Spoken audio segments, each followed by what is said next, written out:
नहीं है। आम आदमी पार्टी एक सोच है। तब तक जो भी गिरफ्तार होते थे, पॉलिटिकल लोग भी जो गिरफ्तार होते थे, महीने में, 2 महीने में, 3 महीने में निकल के आ जाते थे।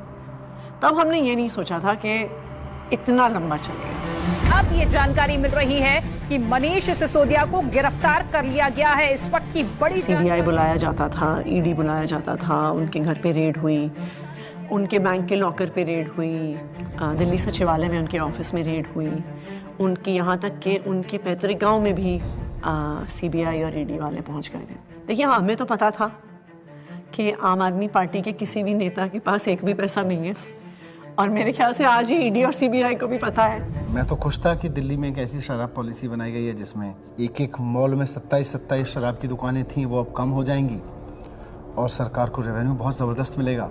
तो मैं तो खुश था कि अच्छी पॉलिसी बनाई गई है और कई राज्य इस पॉलिसी को देख रहे थे, पर अचानक इन्होंने चिल्लाना शुरू किया है तो स्कैम हो गया है, स्कैम हो गया है, स्कैम हो गया है। अगर एक अच्छी पॉलिसी को ये स्कैम करार दे के सीबीआई और ईडी में केस रजिस्टर करा सकते हैं तो अब किसी भी हद तक जा सकते हैं। मनीष सिसोदिया को ईडी ने गिरफ्तार कर लिया है। तिहाड़ जेल में पूछताछ के बाद मनीष सिसोदिया को अब ईडी ने गिरफ्तार कर लिया है। इससे पहले सीबीआई ने उनको गिरफ्तार किया था और वो इसमें पीएमएलए में 2 ही कंडीशन में बेल हो सकती है।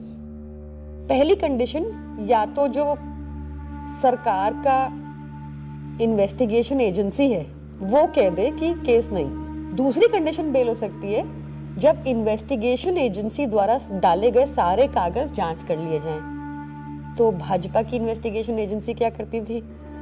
लाखों की तादाद में कागज डाल दिए। अब जज साहब कितना टाइम लगाएंगे वो देखने को? 10 साल।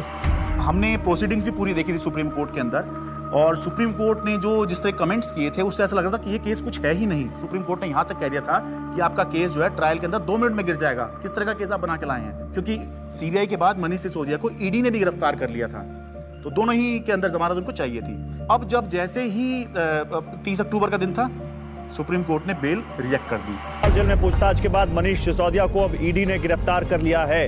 इससे पहले सीबीआई ने उनको गिरफ्तार किया था और वो तिहाड़ जेल में। सीधे चलते हैं जितेंद्र शर्मा के पास। जितेंद्र, बताइए, ईडी ने गिरफ्तार कर लिया है मनीष को?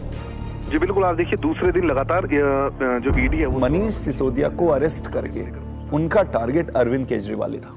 इनको ये लगा था, इनके कैलकुलेशन में, कि पार्टी के साइकी में फर्क पड़ेगा, लोग टूटते जाएंगे।